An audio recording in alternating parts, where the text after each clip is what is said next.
So I started prepping on Wednesday because I'm from Ohio. And I went and I got plywood, the big sheets of plywood, and I got them all up. And I don't know if that freaked out my neighbors or it made them get on board, but everybody followed my suit. And I felt pretty confident that I was in the right.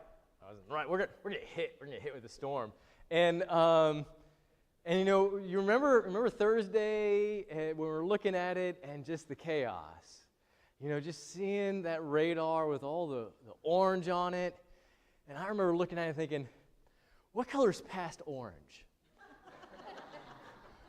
What color do I need to be worried about? Right, yeah, when they get to red, is it going to go polka dotted? What's going to happen, right? When I see this color, when do I freak out? Because I was freaking out a little bit. You're looking at this big, huge storm, and I don't know about you, but I know what's going on in my head is, okay, I got the food, and I've got the water, and I've boarded up, and I've even got some sandbags, and I've done all I can to prepare, but here comes this chaos coming right at us. And there's not much I can do about the power, the force that this thing has. And listening to the governor, and he said, and I will remember this the day I die, he said, there will be deaths. And I thought, he's right. People are going to die. This is not a joke. This isn't a rain day, where we get to go off of school for a little bit or whatever. This is a hurricane. And we can prepare all we want, but this chaos is coming, and we know it's coming, and it's going to hit us, and it's going to hurt. It turns out, this is exactly what Jesus was talking about in his Bible, in the Bible reading today, when he's telling us. He says, we get our hearts all in the world. And we set up for ourselves little kingdoms, and better kingdoms are better prepared. Better kingdoms have, plywood instead of, nothing, just glass. And better kingdoms have generators, and better kingdoms have better generators so that you don't just have to run your refrigerator. You can run your air conditioning when it goes out.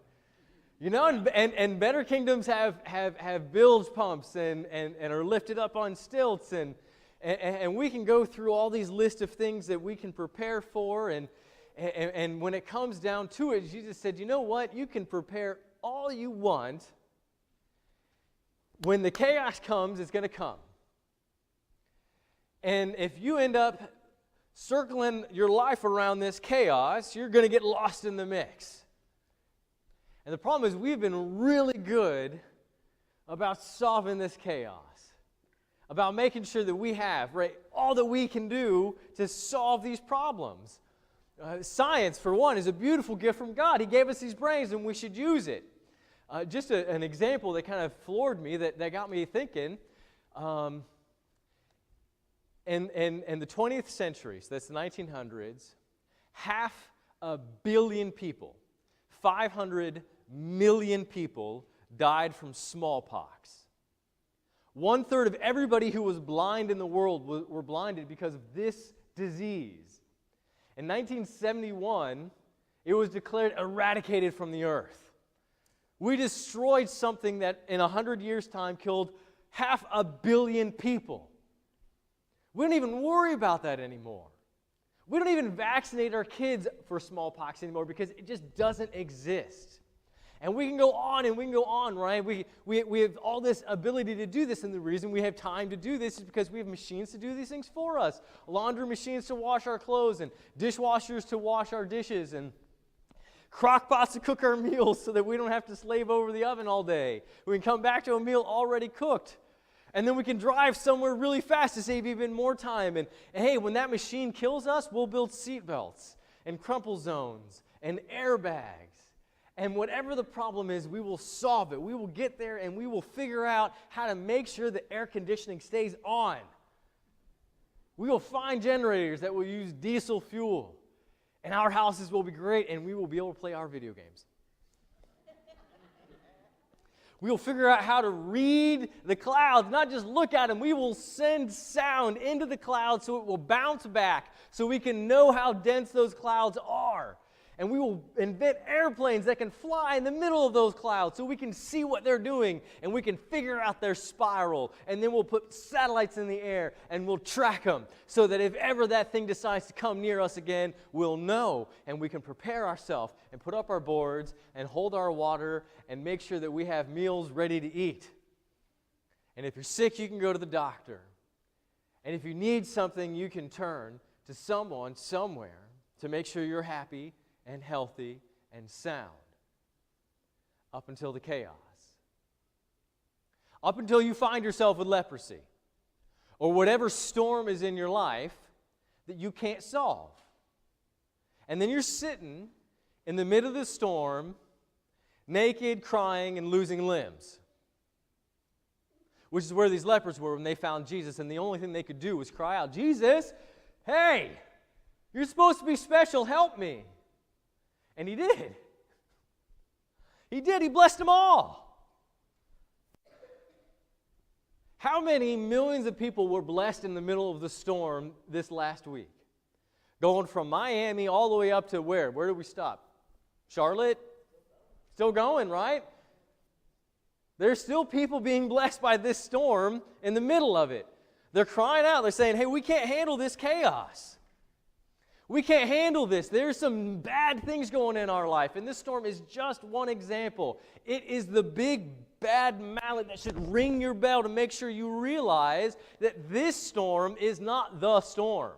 This is not your Katrina. This is not our Katrina. This is not our earthquake that will destroy us. This is the bell ringer to make us all aware that we find ourselves, and if you haven't found yourself yet, there you will, in the middle of the storm. And I think there are two things to take away from Matthew. Two huge things. The first is that everybody was blessed. There were blessings for everybody. Even those who didn't have still could leave and find shelter. What a wonderful, beautiful America that there's a government that cares for its people so much that even if you're going to be destroyed, they will help you. You can go to the schools. They build them strong enough to withstand this. You can go somewhere and be protected. Or you have the means and the resources to do it yourself. Whether you love God or not, whether you admit that He is your Lord or not, there are blessings and they abound. And everybody got them. That's the first lesson. The second one is, only some will turn to God. Only some will recognize that those blessings are blessings from God. Only some will say, "Hey, we prepared, we did all we could, we put up the boards, we started the generators, we prepared our meals ready to eat, and we have all of the water stored up. Thanks be to God that we have those things. Thanks be to God that we have radar. Thanks be to God that He didn't decide all of a sudden we should be wiped off this planet. Thanks be to God." Some will look and they'll say to the world, "Hey, look at my hands. I prepared and I did everything. I controlled and I weathered the storm." Others will say, "Hey, look at my hands. I did everything I could. Thanks be to God for giving me the ability to do those things." Everybody will be blessed by God. There's only a few that turn back and say, "Thank you, God." So I'm going to mix things up right now. I've even told John about this. I don't want to worry about the service. I don't want to worry about our order. I want to pray right now. We came back to God. We're going to make sure that we thank Him.